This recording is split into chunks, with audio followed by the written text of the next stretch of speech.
ಇವತ್ತು ಓದೋರಿಲ್ಲ, ಕೇಳೋರಿದ್ದಾರೆ, ನೋಡೋರು ಬೇಕಾದಷ್ಟು ಜನ ಇದ್ದಾರೆ. ಆದರೆ ನೋಡಿದ್ದಕ್ಕಿಂತ ಹೆಚ್ಚಾಗಿ ಓದುವಿಕೆ ಮತ್ತು ಕೇಳುವಿಕೆಗಳು ಮನುಷ್ಯನನ್ನು ಬಹಳ ಎತ್ತರಕ್ಕೆ ಬೆಳೆಸ್ತವೆ. ನಾವು ರಸ್ತೆ ಬಗ್ಗೆನೋ ಯಾರೋ ಕೆಟ್ಟೋದ್ರ ಬಗ್ಗೆನೋ ಏನೋ ಯೋಚನೆ ಮಾಡಿ ಹೊರಗಡೆ ಬರದೇ ಇದ್ದರೆ ನಾವೇನನ್ನು ಪಡೆಯೋದಕ್ಕೆ ಕೇಳೋದಕ್ಕೆ ಸಾಧ್ಯವಿಲ್ಲ. ರಸ್ತೆ ಭಾಳ ಇಕ್ಕಟ್ಟದಂತ, ಹೆವಿ ಟ್ರಾಫಿಕ್ ಅದಂತ ಕೂತಲ್ಲೇ ಹೇಳ್ಬೋದು. ಆದರೆ ಅದರ ಕಷ್ಟಗಳು ಏನು ಅಂತ ಕೇಳಿದಾಗ ನೀನನ್ನು ವರ್ಣಿಸೋದೇ ಬೇಕಿಲ್ಲ, ಅದನ್ನು ಸುಲಭವಾಗಿ ಜನರ ಮನಸ್ಸಿಗೆ ತಲುಪಿಸ್ತೇವೆ. ಭಾಳ ಹೆವಿ ರಶ್ ಇದೆ ಆ ಏರಿಯಾದಲ್ಲಿ, ರೂಟ್ ಚೇಂಜ್ ಮಾಡೋಣ ಅನ್ನೋ ಬುದ್ಧಿ ಬರುತ್ತೆ ನಮಗೆ. ಹಾಗೆ ಧರ್ಮದಲ್ಲೂ ಕೂಡ ಧರ್ಮದ ಶಾಸ್ತ್ರಗಳನ್ನು ಯಾಕೆ ಓದಬೇಕು ನಾವು ಅಂದರೆ, ನಮಗೆ ನಾವು ಅಂಥ ದಾರಿಯಲ್ಲಿ ಹೋಗಬೇಕಾದಂಥ ಬರುವ ಕಷ್ಟಗಳ ಬಗ್ಗೆ ಒಂದು ಸೂಚನೆ ಅಂಥ ಕಥೆಗಳು. ಅವನ ಧಾರ್ಮಿಕ ಕಥೆಗಳು ಅಂತಾರೆ, ಸತ್ಯಸಂಗತಿಗಳು ಅಂತಾರೆ, ಉಪನಿಷತ್ ಕಥೆಗಳು, ವೇದದ ಕಥೆಗಳು ಓದುವ ಹವ್ಯಾಸ ಇದ್ದವರು ಹುಡುಕ್ತಾರೆ ಪುಸ್ತಕಗಳನ್ನು. ನನಗೆ ತುಂಬ ಇಷ್ಟವಾಗಿರ್ತಕ್ಕಂಥ ಅನೇಕ ಕಥೆಗಳಲ್ಲಿ ಇದು ಭಾಳ ಇಷ್ಟ. ಧೃತರಾಷ್ಟ್ರನಿಗೆ 100 ಜನ ಮಕ್ಕಳು, ಆದರೆ ಆತನಿಗೆ ಕಣ್ಣೇ ಇರಲಿಲ್ಲ. ಆತನಿಗೆ ಅದೇ ಇತ್ತು, ಕಣ್ಣೇ ಇಲ್ಲಲ್ಲ ನನಗೆ, ಒಂದು ಮಗುವನ್ನು ನೋಡೋದಾಗಲಿಲ್ಲಲ್ಲ ನನಗೆ ಅಂತಕ್ಕಂಥ ವೇದನೆ ಆತ ಮನಸ್ಸಿನಲ್ಲಿ ಯಾವಾಗಲೂ ತುಂಬ್ತಿತ್ತು. ಶ್ರೀಕೃಷ್ಣ ಪರಮಾತ್ಮ ಅವರ ಆಸ್ಥಾನಕ್ಕೆ ಬಂದೇ ಬರ್ತದೆ, ಧೃತರಾಷ್ಟ್ರನಿಗೆ ಗೌರವ ಸಲ್ಲಿಸ್ತಿದ್ರು. ಹೀಗೆ ಮಾತಾಡ್ತಾ ಒಂದು ಉದ್ಯಾನವನದ ಕಡೆ ಧೃತರಾಷ್ಟ್ರನ ಕೈ ಹಿಡ್ಕೊಂಡು ಕೃಷ್ಣ ಕರ್ಕೊಂಡು ಹೋಗ್ತಿರ್ಬೇಕಾದ್ರೆ ಕೇಳಿದ್ನಂತೆ ಧೃತರಾಷ್ಟ್ರ, ಕೃಷ್ಣ ನಿನ್ನನ್ನು ಜನ ದೇವರು ಅಂತ ತಿಳಿತಾರಪ್ಪ. ಇಲ್ಲ ಹಾಗೇನಿಲ್ಲ ಅಂತಾನೆ. ಇಲ್ಲ, ನೀನು ಭಗವಂತನ ಅವತಾರವೇ ಅಂತ ನನಗೂ ಗೊತ್ತಿದೆ, ನಾನು ಶಾಸ್ತ್ರಗಳನ್ನು ಕೇಳಿದವನಿದ್ದೀನಿ, ನನ್ನೊಂದು ಸಂದೇಹ ನೀನು ದೂರ ಮಾಡ್ತೀಯ. ನೀವು ದೊಡ್ಡವರು ತಾತ, ನನಗೆ ನಾನೇ ನಿಮ್ಮ ಸಂದೇಹ. ಇಲ್ಲಪ್ಪ, ನಿನ್ನಲ್ಲಿ ದೈವಿಕ ಅಂಶ ಇದೆ, ನೀನು ಸಾಮಾನ್ಯನಲ್ಲ ಎಲ್ಲ ಆತನನ್ನು ಹೊಗಳಿ ರಮಿಸಿ ಹೇಳು, ಏನು ಸಮಸ್ಯೆ ಹೇಳು ಅಂತ ಕೇಳಿದಾಗ ಅಂತ ಹೇಳ್ತಾನೆ, 100 ಜನ ಮಕ್ಕಳು, ಅಷ್ಟು ಅತುಲ ಐಶ್ವರ್ಯ ನಂದು. ನನಗೆ ಯಾಕೆ ಕಣ್ಣಿಲ್ಲ? ಯಾವ ಕರ್ಮಕ್ಕೋಸ್ಕರ ನನಗೆ ಇವತ್ತು ಅಂಧತ್ವ ಬಂದಿದೆ? ನನಗೆ ಯಾಕೆ ಕಣ್ಣಿಲ್ಲ? ಕಣ್ಣು ಕೊಡ್ಬೋದು ನೀನು, ಆದರೆ ಅಂಧತ್ವ ಯಾಕೆ ಬಂತು ನನಗೆ? ಒಂದೇ ಒಂದು ಮಕ್ಕಳು ಮುಖ ನೋಡೋದಕ್ಕಾಗಲಿಲ್ಲಲ್ಲ, ನಾನು ಮೈಕೈ ಸವರಿನೇ ನೋಡಬೇಕಲ್ಲ, ಅಂಥ ಒಂದು ಹಿಂಸೆ ನನಗೆ ಯಾಕೆ ಭಗವಂತ ಕೊಟ್ಟ?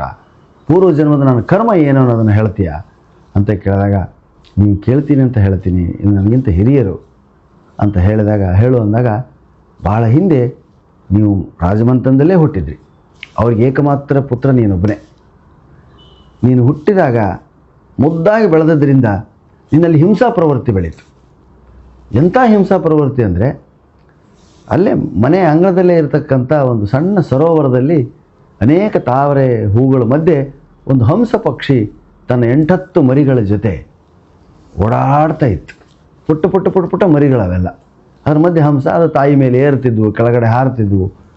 ಇವನ್ನೆಲ್ಲ ಮಾಡ್ತಾ ಆನಂದವಾಗಿರ್ಬೇಕಾದ್ರೆ, ನೀನು ರಾಜನ ಮಗ, ನಿನಗೆ ಅದು ಹೇಗೆ ಬಂತು ಏನೋ, ಅದಕ್ಕೂ ಕರ್ಮಫಲ ಅಂತ ಕಾಣ್ತದೆ. ಅಲ್ಲಿರ್ತಕ್ಕಂಥ ಒಂದು ಕಡ್ಡಿನ ತೊಗೊಂಡು ಅದೆಲ್ಲ ಜೊತೆಗೆಲ್ಲ ಆಟ ಆಡಿಸಿದೆ. ಆ ಹಂಸ ಸಣ್ಣ ಸಣ್ಣ ಆಹಾರದ ತುಣುಕುಗಳನ್ನು ಅಥವಾ ಏನೋ ಅಲ್ಲಿ ಸಿಕ್ಕಂಥ ನೀರಿನಲ್ಲಿ ಸಿಕ್ಕಂಥ ಆಹಾರ ಪದಾರ್ಥಗಳನ್ನ ತನ್ನ ಮರಿಗೆ ಗುಟುಕು ಕೊಡ್ತಾ ಇತ್ತು.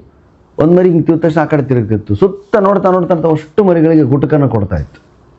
ಆವಾಗ ನಿನ್ನ ಬಾಲ ಬುದ್ಧಿ ಏನು ತೋಚಿತೋ ಏನೋ, ನೀನು ಆ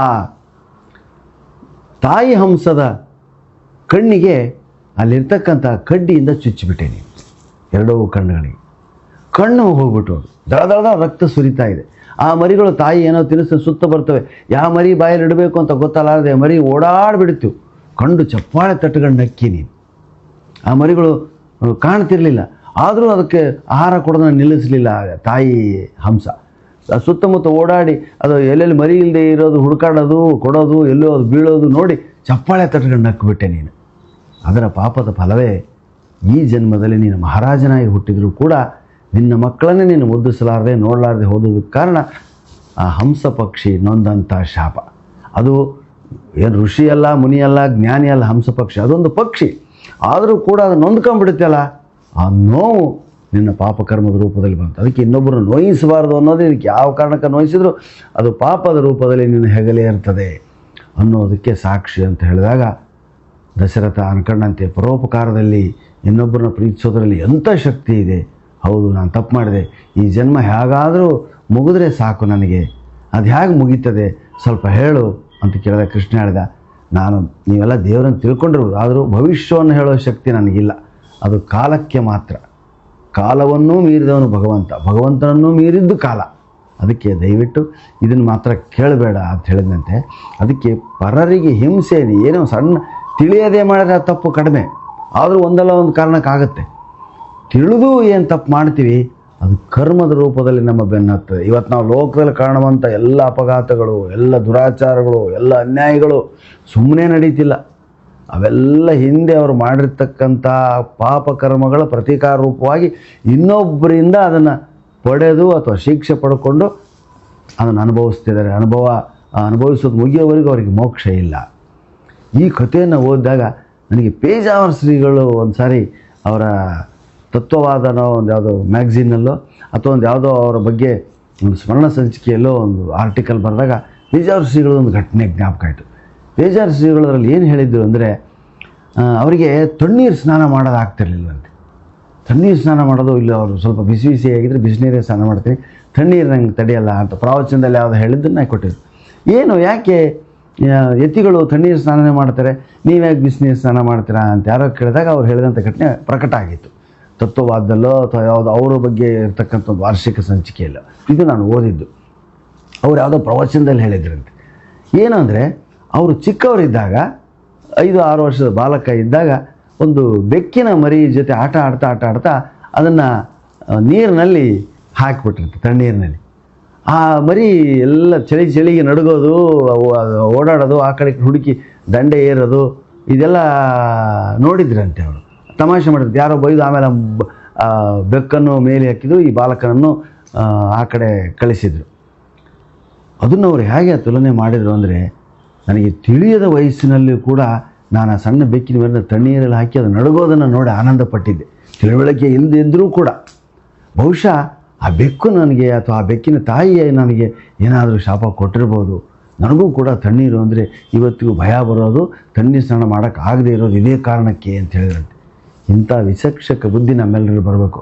ನಮಗೇನಾದರೂ ಆದಾಗ, ಅಪಮಾನ ಆದಾಗ, ಗಾಯ ಆದಾಗ, ಕಷ್ಟಕಾಲ ಬಂದಾಗ ಸುಮ್ಮನೆ ಬಂದಿರೋದಿಲ್ಲ, ನಾವು ಯಾರಿಗೋ ಏನೋ ಮಾಡಿದ್ದೀವಿ ಅನ್ನೋ ಭಾವನೆ ಬಂದಾಗ ನಾವು ಆ ಪಾಪವನ್ನು ಭರಿಸೋ ಶಕ್ತಿಯನ್ನು ಭಗವಂತನೇ ಕೊಡ್ತಾನೆ. ಅದಕ್ಕೆ ಪಾಸಿಟಿವ್ ಥಿಂಕಿಂಗ್ ಅಂತ.